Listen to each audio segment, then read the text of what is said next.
Vamos lá, pessoal. A gente vai continuar onde a gente terminou. A gente viu até anfíbios, né? A gente já tinha visto todos os invertebrados. Agora a gente vai ver todos os vertebrados. O capítulo de invertebrados e o de vertebrados é a nossa matéria de prova da P2, o que de quarto bimestre. Então vamos lá começar pelos répteis, tá? Das características dos répteis, a gente vai ter a pele seca e resistente, né? Que vai proteger eles da desidratação. A respiração exclusivamente pulmonar. Nos animais anteriores, a gente viu que eles ou respiravam pela pele, pelo pulmão, pela pele, ou através de buracos pelo corpo. Aqui não. Aqui, daqui em diante, né? Tanto os répteis, quanto as aves, quanto os mamíferos, vão respirar exclusivamente através de pulmões, tá? A fecundação é interna e possui ovos com casca, o que vai impedir a desidratação e vai proteger o embrião, tá? Então, todos os répteis vão colocar ovos e a fecundação sempre interna, ok? Os répteis vão conseguir se adaptar bem à vida terrestre, mas alguns vivem em ambiente aquático, tá? Alguns, como o jacaré, por exemplo, você pode ver em ambos os modos. Uma coisa importante é que os jacarés, os répteis em geral, ainda não são animais que possuem alta regulação de temperatura. Então é por isso que é comum a gente ver um lagartinho, até jacarés mesmo, com aquela foto anterior, pegando sol, porque eles precisam aquecer o próprio corpo com o calor do sol, já que eles não regulam a própria temperatura. Os animais endotérmicos, que são esses que regulam a própria temperatura, são apenas as aves e os mamíferos, ok? A gente vai ter aqui que a maioria dos répteis vai ser carnívora, ok? O sistema digestório deles é completo, ou seja, tem uma entrada e tem uma saída. Então, ele tem um intestino que vai ser finalizado na cloaca, tá? Então, ele não tem ânus, os répteis têm cloaca. Essa cloaca eles vão utilizar também com apêndice reprodutor, tá? Na cloaca também vai ser liberada as fezes, urina e os gametas e os ovos, como disse, para funções de reprodução, tá? A respiração é exclusivamente pulmonar, como tu já viu anteriormente, e os répteis aquáticos precisam, então, ir até a superfície para respirar, tá? Já que eles respiram por pulmões, os répteis que vivem na água têm que levantar, têm que submergir para conseguir respirar.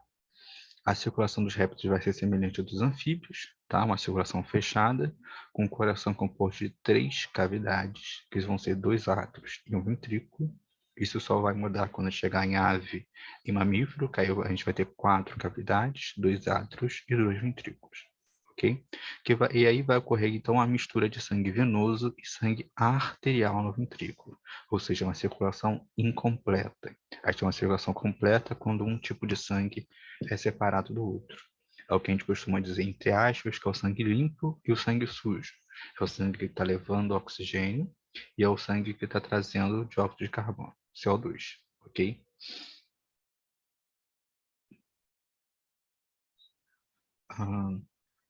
A reprodução, perdão, ocorre internamente, como a gente já comentou, e eles vão colocar ovos. Esses ovos vão ter uma bolsa protetora, que é o amínio, tá? Que ele tem um líquido que é para evitar a desidratação do embrião. Nem todos os ovos de répteis vão ser rígidos, tá? Como a gente conhece, por exemplo, o de galinha, que é uma ave, um réptil. Os de algumas cobras, por exemplo, são meio borrachudos para ser mais resistentes ao ambiente, já que embora nos répteis a gente já tenha cuidado parental, nem todos os répteis vão ficar cuidando dos ovos, tá? E dos filhotes. Alguns já vão fazer isso, como é o caso dos jacarés, que tem aquelas imagens de vários jacarezinhos em cima do jacaré grandão, né? Um adulto, mas alguns simplesmente vão colocar os ovos, como as tartarugas, e vão embora, ok? A maioria vai ser ovípara, ou seja, que colocam ovos, mas alguns são ovovíparos, tá? O que é um ovovíparo? É um animal que bota ovo, só que ele não vai colocar esse ovo no ambiente externo e ele vai chocar. O ovo vai chocar ainda dentro da fêmea, ok? Isso vai acontecer em algumas espécies. A maioria dos répteis vai fazer ninho, tá? Ou em areia, ou em troncos abandonados, no qual vão botar esses ovos, podendo ou não, como a gente já comentou, tomar conta desses ovos, tá? Até eclodirem. Os répteis vão estar divididos em 3 grupos, tá? Os escamados, que é quem a gente vai botar os lagartos em geral, e as cobras e serpentes. Os crocodilianos, que são os jacarés e os crocodilos. Os textudinhos, que são as tartarugas, os cágados e os jabutis. Lembrando que a tartaruga, cágado e jabuti são 3 animais diferentes, tá? Os escamados, né? Onde vai ter lagartos, lagartixas, camaleões e etc. E cobras. Vão ter algumas características como a pele é seca e com o crescimento desses animais, eles acabam tendo que trocar de pele de tempo em tempo. Então é muito comum a gente ver imagens de pessoa achando uma pele de cobra, que ela mudou de pele, porque geralmente isso vai acontecer principalmente quando ela é jovem, porque ela ainda está crescendo bastante, cresce muito rápido, então ela troca bastante de pele, ok? Mas todos os escamados vão fazer isso. Aí depois os crocodilianos, né? O corpo deles é coberto por placas térmicas, né? Que são essas placas aqui, que são as escamas dele, bem grossas, que apresentam 4 pernas para locomoção e a cauda. Eles normalmente vão ser encontrados em lugares quentes, em lagos e rios, porque em lugares quentes, como a gente já comentou, eles precisam aquecer o corpo com o ambiente externo, para que eles não mantenham sua própria temperatura. Tá? E eles vão intercalar seu tempo estando na água ou na terra, onde também fazem seus ninhos no período de reprodução. O jacaré tem a cabeça mais larga e arredondada, e o focinho é mais curto em relação aos crocodilos. Tá? Os dentes superiores dos crocodilos vão ser alinhados com os inferiores, e os jacarés não são. Então aqui a gente tem algumas diferenças para distinguir um do outro. E o terceiro grupo são os textudinhos, né? Que também a gente vai chamar de quelônios. Vão ser os répteis de corpo revestido por uma carapaça, né? Que a gente costuma chamar de casco da tartaruga, que vai ter na parte superior uma parte rígida, que é o palastrão, e uma valorizada no ventre, que são representados por tartarugas, cágados e jabutis. Esses animais têm características semelhantes, mas habitam lugares diferentes e por isso vão ter particularidades. Então, a gente já comentou em aula antes, mas como é que identifica? Aquele que tem os pés semelhante a um pezinho de elefante, né, é o que vive a ver na terra, né, são animais terrestres. Esses são os jabutis. As tartarugas, as suas patas dianteiras, as da frente, são em formato de nadadeira, porque as tartarugas são animais de ambiente aquático, tá? E os cágados são aqueles que são encontrados tanto em terrestre quanto aquático, ok? E aí entre os seus dedos tem uma membranazinha que ajuda ela a nadar.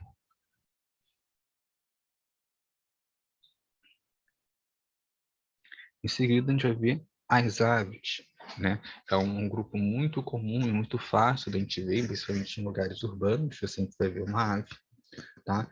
Com características de aves. A gente vai ter que, nesses aqui, a gente já consegue regular a temperatura interna. As aves já têm esse controle, não precisam ficar expostas ao sol para manter sua temperatura, diferente dos répteis, embora seja um grupo que se desenvolveu a partir dos répteis. Tá? As escamas se tornaram as penas, por exemplo. Então, uma característica muito importante desse grupo é a presença de penas, que só esse grupo possui. Ok? Eles são endotérmicos, como a gente já comentou, e a única glândula que eles vão ter é a glândula uropígena, tá? Que vai ficar perto da cloaca. Tá? Essa glândula vai liberar uma substância oleosa, e aí é muito comum você ver as aves passando o bico ali e espalhando pelas penas, que é para proteger as penas de contato com a superfície com a água. Tá? A gente vai ver muito isso em aves aquáticas, principalmente. A fecundação desses animais também vai ser interna, todos eles vão colocar ovos, tá? Que vão ser chocados e geralmente vão construir um ninho, tá? Esse ninho pode ser em diversos lugares, como a gente costuma ver em árvores, né? Ou em troncos, mas tem aqui o caso, por exemplo, da coruja buraqueira, que tem esse nome que vai fazer um buraco na terra, né? E vai botar ali seus ovos e proteger seus filhotes. Uma característica importante também é que os membros posteriores foram adaptados e transformados em asas, né, que vão auxiliar no voo. As aves, em geral, são muito leves por seus tamanhos, tá, para auxiliar a voar. Outras estruturas que vão auxiliar a voar são principalmente as asas, o esqueleto deles, que tem o que a gente chama de ossos pneumáticos, né? Se você já mordeu um osso de galinha, você viu que por dentro parece que ele é meio oco, porque ali é para circular ar, vai ficar mais fácil dele voar.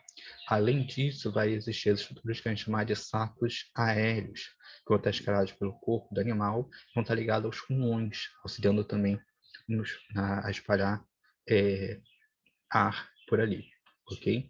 É claro que a gente vai ter algumas aves que a estrutura da asa vai estar modificada, como o pinguim, que parece mais uma nadadeira, só como que a gente vê a tartaruga, porque ele não vai usar para voar, e sim para nadar.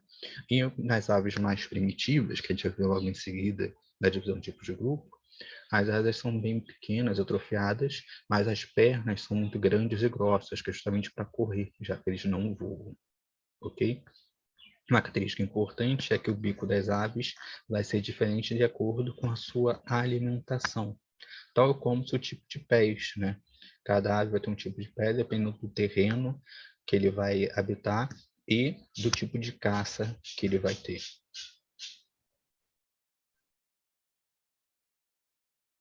E aí o canto das aves, né, que a gente vai dizer, na verdade, a vocalização, a coleção das aves, vai ocorrer por conta de um órgão chamado de siringe. Né? A siringe é que vai reverberar e vai causar os sons que a gente conhece como o canto das aves. Ok? As aves também vão ter respiração pulmonar, né? Aqui em diante todo mundo tem pulmão, vai respirar pelo pulmão.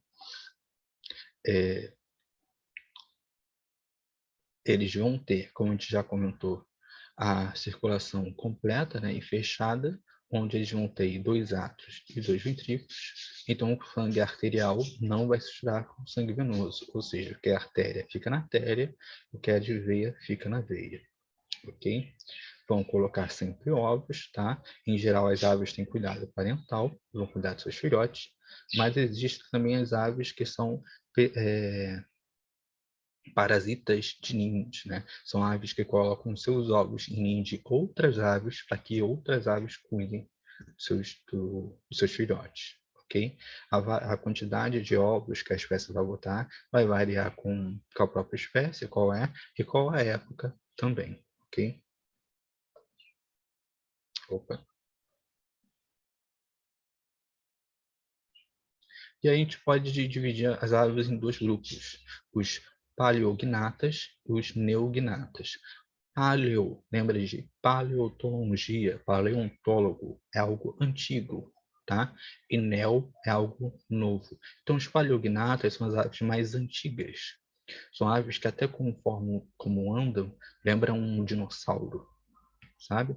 Esses são, por exemplo, a ema e o avestruz. Você vê que as asas não são bem desenvolvidas, mas em comparação às pernas, são bem grossas, justamente para conseguir correr bastante. E os negnatas são as aves então, que voam. Então, todas as aves que voam são neognatas. As que não voam são paleognatas. Ok? É assim que a gente vai separar as aves.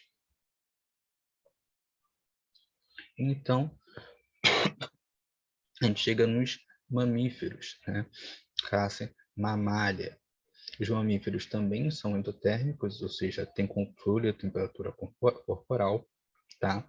A gente vai respirar através de pulmão, então os mamíferos que vivem em água, como baleias, golfinhos, eles têm que subir, têm que submergir para respirar e depois voltar para a água novamente, ok? E sistema circulatório fechado e completo, 2 átrios, 2 ventrículos, sangue venal não se mistura com sangue arterial, tá? Algumas características, a gente tem pelos, né? A gente tem glândulas sudoríparas, a gente vai transpirar, ok? A gente tem glândulas sebáceas, que vão ser responsáveis pela lubrificação das peles e dos pelos. e uma camada de gordura abaixo da pele, que vai auxiliar a gente a manter o tom de temperatura. As aves não têm isso. Então, como é que elas controlam a temperatura? Deixando as penas mais próximas ou mais afastadas delas. Num dia quente, você vai ver, se você tiver uma ave de estimação em casa, ou se vê, sei lá, um pombo na rua, vai ver que ele parece mais esguio, mais magrinho. Quando estiver frio, vai ver que ele está mais gordinho, porque ele tipo estufa as penas dele, vai ficar uma área ali de ar entre ele e o corpo, entre o corpo dele e as penas, e essa camada de ar vai servir como isolante térmico, ok? A gente vai ter diversos tipos de mamíferos, né? Com tipos diferentes de alimentação, e depende da alimentação, a gente vai ter a divisão em grupos, né? Como, por exemplo, o grupo dos carnívoros, que é um grupo, é uma ordem dentro de mamífero, tá? O sistema digestório dos mamíferos vai ser completo, ou seja, os alimentos são digeridos e passam por todo o trato. Ali, começa na boca e termina pelo ânus, ok? As aves também têm cloaca, então répteis e aves, que são os que a gente hoje tem cloaca, mas mamíferos já não têm cloaca, possuem ânus, ok? A respiração dos mamíferos é pulmonar, como a gente já falou, tudo isso aqui a gente já comentou. Coração circulatório a gente também já comentou.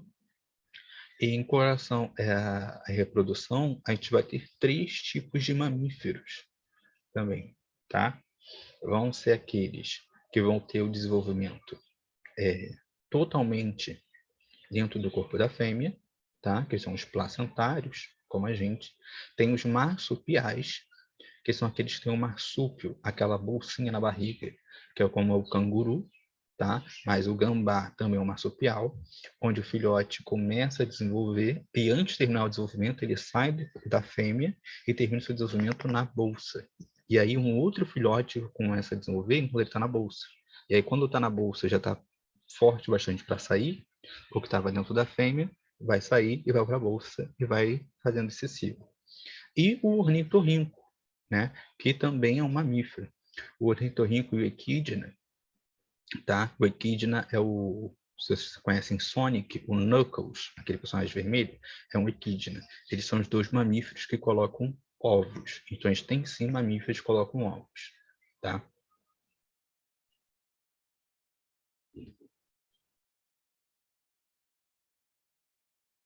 E aqui, depois a classificação de mamíferos, que a gente falou, pode ter a ver. Isso aqui, não, essa parte aqui a gente já comentou, que é como desenvolvimento. E aqui a gente tem a outra classificação, dentro dos placentários, tá? A gente tem os quirópteros, que são os morcegos, os edentados, que comandam o sistema tamanduá, que são animais que apresentam distinção incompleta ou até mesmo ausente, tá? A gente tem os artiodáctilos, que são cervos, girafas, veados. Então, você vai reparar que todos eles têm os pés bem parecidos, né? Então, a característica apresenta do casco formado por 2 ou 4 dedos.